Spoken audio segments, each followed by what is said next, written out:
Imagine standing on the pitch in Budapest. Oh, man, yeah. Right. The humidity is sitting right around 43%. The temperature is hovering at this sticky 24 degrees Celsius, and you have just spent the last 114 minutes watching the other team pass the ball like 887 times. Just brutal. Every muscle in your legs feels like it's filled with wet cement. You are constantly doing mental calculus shift left, drop 2 yards, pass off the runner, knowing that if your concentration breaks for, one fraction of a second, the European Cup slips through your fingers. It is, it's a level of cognitive and physical torture that goes way beyond standard football fatigue. I mean, you are essentially trapped in a psychological pressure cooker. And that pressure cooker is exactly what we are dissecting today. Welcome to the deep dive. Glad to be here. We are looking at Saturday, May 30, 2026, and the UEFA Champions League final. We've pulled together a massive stack of sources to figure out how this match actually unfolded. Yeah, we've got a lot to go through. We really do. We're talking live reports from the BBC and Guardian, intense tactical breakdowns from Squawka, statistical data from FlashScore, plus the broader historical context from Wikipedia in Al Jazeera. And, the setting itself added so much to the narrative. The Puskás Arena hosting the very first Champions League final in Hungary. Right. You had that earlier 18,000 CES tick-off, which drastically changed the lighting and, well, the whole atmosphere inside the stadium. Yeah, the Killers doing the opening ceremony, the sun still beating down on the pitch, and the storyline was just ridiculous. Oh, absolutely. You had Paris Saint-Germain chasing back-to-back titles against an Arsenal side flying high, fresh off winning their first Premier League title in 22 years. Okay, let's unpack this. Let's do that. Before we even talk about a ball being kicked in Budapest, we have to look at the physical toll of the previous 9 months. Because Arsenal didn't just walk in this final. They basically crawled across the finish line of a grueling 63-game season. They really did. And the Squawka data on Arsenal's season is genuinely alarming from a sports science perspective. In what way? Well, Mikel Arteta relies on a core group of absolute warriors. 9 of his players logged over 3,000 minutes. Wow. Yeah. We are talking about guys like Martin Zubimendi and Declan Rice. I mean, Rice played all but 2 league games over the entire campaign. That is just an insane amount of football. It is. When you play 3,000 minutes of high-intensity, must-win football, you aren't just dealing with tired legs. You are dealing with micro-tears in the muscles, depleted glycogen stores, and a baseline level of central nervous system fatigue that, sleep simply cannot fix by May. Right, but they arrived in Hungary totally unbeaten in the Champions League, desperate for their first ever trophy in this competition. Yeah. And carrying the ghosts of that 2006 final loss to Barcelona. Exactly. But like you said, they were running on fumes. Then you look at PSG, managed by Luis Enrique. Yeah. They played 56 games compared to Arsenal's 63. Yeah, but the total games don't tell the real story there. Right, because Enrique ruthlessly rotated his squad all year. Ousmane Dembélé only started 11 league games. None of PSG's big names played even half of their domestic league fixtures. Enrique recognized that the modern football calendar is fundamentally broken. You cannot play the same 11 players twice a week and expect them to be explosive in late May. Makes sense. By rotating his squad, he ensured that when a player like Dembélé stepped onto the pitch in Budapest, his fast-twitch muscle fibers were fully primed. His acceleration hadn't been blunted by 40 consecutive weekend fixtures. I look at Arsenal's setup heading into this match. With their defensive solidity, their reliance on physical giants like Gabriel, William Saliba, and Kai Havertz, and it reminds me of a heavyweight boxer. That's a good comparison. Right. They're stepping into the ring against a chess master, basically keeping their guard up, absorbing blows, and waiting to land one massive knockout punch on a set piece. Yeah, that was the dynamic. So I have to ask, was PSG's high man-to-man press basically daring a tired Arsenal to bypass in the midfield entirely and turn it into a physical brawl? Oh, without a doubt. It was the classic unstoppable force versus immovable object. Enrique knew exactly what he was doing with that press. How so? Well, a man-oriented press isn't just about chaotic running. It is a highly coordinated system of isolation. Vitinha pushes up, João Neves shadows the opposition's creative outlet, and suddenly Arsenal's center backs have no short passing options. They're just suffocated. Exactly. Enrique essentially told Arsenal, if you want to beat us, you have to hit 50-yard-long balls to Havertz and Gyökeres, and you have to sprint after them.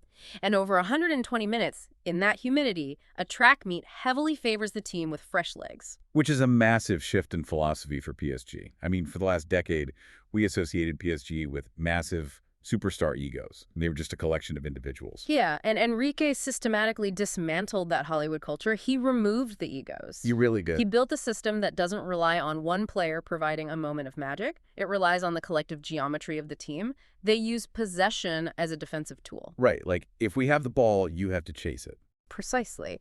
And the central metronome for all of this was Vitinha, who came into this final having already completed over 1,500 passes in the tournament. He just dictates the rhythm. And that tactical contrast resulted in a match that started with an absolute explosion and then settled into one of the most bizarre statistical games I have ever seen. Bizarre is the right word. Just 6 minutes in, Arsenal lands their heavyweight punch. Leandro Trossard finds a pocket of space, slips the ball to Kai Havertz, who obviously scored the winner in the 2021 final for Chelsea, so he is no stranger to this pressure. Not at all. And Havertz just rifles it into the roof of the net. 1-0 Arsenal. That single moment completely rewired the psychology of the next 114 minutes. Because they had something to hold on to. Exactly. Arsenal suddenly had something to protect. They immediately dropped into a deep low block. And a low block at that elite level is an incredibly complex mechanism. It's not just parking the bus. Right. It's not just standing in front of your own goal. The space between Arsenal's midfield line and defensive line was rarely more than 10 yards. Wow. They created this synchronized moving wall. If a PSG player moved into a zone, Saliba or Gabriel would physically pass the marking assignment off to Zubimendi or Rice seamlessly. But the sheer volume of what they had to defend? I mean, I'm looking at the final flash score numbers, and I refuse to call this a defensive masterclass by Mikel Arteta. You don't think so? No. Having 25% possession in a final isn't a strategy, it's a dam waiting to break. PSG completed 887 passes to Arsenal's 285. They had 21 shots to Arsenal's 7. Those numbers are staggering. Right. Vitinha, who eventually took man of the match, was just orchestrating a 90-minute game of keep away. You don't invite 800 passes into your half on purpose. That is just riding your luck until the inevitable collapse. Well, what's fascinating here is the mental toll of surviving that specific kind of assault. You look at 887 passes and think PSG is dominating, but for the first hour, those passes were mostly sterile. True. They weren't penetrating much early on. Exactly. They were...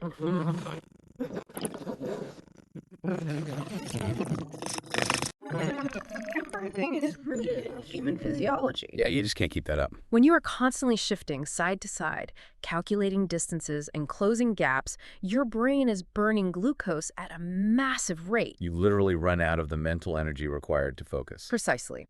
Gabriel and Saliba put in monumental shifts, but eventually the communication lags by half a second, and that half second is all PSG needs. Because they just keep coming. Yeah, they were endlessly patient. They didn't panic when they went down 1-0. They just kept moving the ball, stretching the distances between Arsenal's fullbacks and center backs by inches, until finally, in the 65th minute, the crack appeared. And we have to talk about where that crack appeared. Khvicha Kvaratskhelia, who came into this final with 10 goals in the tournament, had a pretty quiet first half. Very quiet. But in the 65th minute, he isolates Christian Mosquera. And Mosquera is only playing right back because Ben White is injured, and Jurrien Timber was only rated at about 25% fitness and had to start on the bench. It is the ultimate mismatch. You have an exhausted backup defender who has spent an hour chasing shadows, suddenly isolated one-on-one against one of the most explosive, dynamic wingers in European football. A nightmare scenario for Arsenal. Definitely. Kvaratskhelia makes a brilliant darting run behind him. Mosquera's legs are gone, his reaction time is blunted by fatigue, and he makes a clumsy late challenge in the box. It's a clear penalty. Ousmane Dembele steps up and coolly rolls it in. 1-1. And from that moment, I mean, you could physically see the air leave Arsenal's lungs. You really could. The immense physical and mental drain of playing 63 games, of defending an 887 pass onslaught, pushed the game exactly where PSG wanted it to go, into a chaotic extra time. And extra time was entirely dictated by lactic acid and fear. Arsenal players were dropping incredibly deep, unable to mount sustained counterattack. While PSG kept pressing. Yeah, PSG was probing, constantly looking for a second goal, but also wary of committing too many bodies forward and getting caught on a rare transition. But even in that exhaustion, we got massive controversy. Late in extra time, Arsenal substitute Noni Madueke drives into the PSG box and gets tangled up with Nuno Mendes. That was a huge moment. To the naked eye, there is clear contact. The Arsenal players swarm the referee, Daniel Siebert, but he just waves the penalty at Teal's away. The protests are furious. Declan Rice gets a yellow card. Mikel Arteta gets a yellow card on the touchline. When you are physically completely spent, emotional regulation becomes nearly impossible. Feeling aggrieved, feeling like a massive decision has unjustly gone against you, on top of being exhausted, is a dangerous combination. Like a powder keg. Exactly. It spikes your adrenaline, but it also shatters your focus. So the 120 minutes end 1-1, and we are forced into the ultimate lottery of a penalty shootout. PSG wins the coin toss, meaning they get to shoot first. And the psychology of going first cannot be overstated. Statistically, the team taking the first penalty in a shootout wins roughly 60% of the time. That's a massive advantage. It really is. You are constantly forcing the opponent into a must-score situation just to stay level. It amplifies the pressure on every single kick they take. Well, PSG steps up, and they are ruthless. Gonzalo Ramos, Desiree Doué, Achraf Hakimi, and Lucas Beraldo all score calmly. The only blemish for PSG is Nuno Mendes, whose penalty is brilliantly saved by David Raya. Raya, reading that kick, perfectly gave Arsenal a genuine lifeline. It shifted the momentum momentarily back to the London side. And Arsenal's first three takers answer the call. Victor Gyökeres, Declan Rice, and Gabriel Martinelli all bury their penalties. But then Ebereki Eze steps up. Yeah. He opts for a stutter-step approach. He jogs up, pauses, tries to wait for the PSG keeper Matvei Safonov to commit to a side. But Safonov holds his ground perfectly. Eze, now having to generate all the power from a standing start while completely off balance, pulls it wide of the post. That was painful to watch. Owen Hargreaves noted on the commentary that stutter steps just put the taker under infinitely more pressure if the keeper doesn't bite. The biomechanics of a stutter step are incredibly demanding. You are intentionally breaking your own momentum. Right. To make it work, you rely on fast-twitch muscle fibers to instantly reaccelerate once the keeper moves. When you are fresh, it looks arrogant and unstoppable. But after 120 minutes... Exactly. After 120 minutes of a grueling final, those muscle fibers are drowned in lactic acid. Eze's couldn't generate the explosive power needed from a dead stop because his legs were completely gone. Here's where it gets really interesting. A penalty shootout is essentially a high-stakes poker game. But physical exhaustion completely ruins your ability to bluff. You lose the fine motor control required to disguise your body shape. That's a great way to put it. Safonov could read Eze because Eze no longer had the physical sharpness to deceive him. So I'm wondering, how much did that 63-game season weigh on the legs of a guy like Gabriel, who had to step up for the decisive fifth penalty? It's a huge factor. Because it was Gabriel, the defensive giant, who would put his body on the line to keep Arsenal in the game for 2 hours, who stepped up and just blazed the ball over the crossbar. It weighed on him absolutely. When Gabriel strikes that ball over the bar, you are not just watching a technical error, you are watching the culmination of thousands of minutes of high-stress football. The fatigue just caught up with him. You are seeing the physical manifestation of fatigue. He leaned back, his plant foot wasn't stable, and the technique completely broke down. Meanwhile, the PSG players stepping up to the spot look surprisingly sharp. Because they had been rested in February and March. Exactly. Luis Enrique banked his entire season on the philosophy that the Champions League requires a sprint at the very end. And it paid off. It did. By heavily rotating his squad domestically, he ensured his players arrived at the end of May with a little more clarity in their decision-making and a little more spring in their step. PSG had the energy for the final sprint. Arsenal valiantly just hit the wall. Which brings us to the legacy of this result. The heartbreak on the pitch was palpable. Declan Rice and Mikel Arteta gave post-match interviews that were devastating, but incredibly proud. They handled it with a lot of class. They did. Rice pointed out that some of the greatest teams in the history of the sport lose on penalties. Arteta was clear that no one can take away the pain his players are feeling. They have to sit with it. But they also have to recognize the historical weight of the incredible season they had in the Premier League. It is a remarkably mature perspective from a squad that, despite its domestic success, is still relatively young when it comes to the deep waters of Champions League finals. They learned a harsh lesson about the margins at this level. There was also a deeply human moment amidst all the celebrations. Marquinhos, the PSG captain, immediately left his celebrating teammates to go over and console his fellow Brazilian, Gabriel, who was collapsed on the pitch after that missed penalty. That is the empathy that only comes from shared experience. Marquinhos knows how heavy that burden is. Yeah. He watched Gabriel put in a heroic defensive shift for 120 minutes, organizing that low block, fighting off attackers. He recognized that behind the tactics and the missed penalty, There's just a human being dealing with a crushing level of pressure. For the victors, the historical context is monumental. With this win, Luis Enrique joins an exclusive pantheon of managerial legends. He now sits alongside Carlo Ancelotti, Bob Paisley, Zinedine Zidane, and Pep Guardiola as the only managers with 3 or more Champions League or European Cup titles. It is the most elite company in the sport, and what is most impressive is that he achieved it by completely changing the identity of his club. Right, getting rid of that ego culture. Exactly. He took a team famous for its superstar egos and turned them into a resilient, unified squad capable of doing the hardest thing in modern football, successfully defending the Champions League title. So what does this all mean for you, the listener? Whether you are managing a team at work, running a business, or just fascinated by group dynamics, what is the ultimate takeaway here about team building versus simply collecting brilliant individuals? If we connect this to the bigger picture, PSG's victory in Budapest is the ultimate triumph of system, squad depth, and emotional control over sheer individual brilliance. System over superstars. Yeah. For years, PSG tried to buy this specific trophy by assembling the most famous attackers in the world.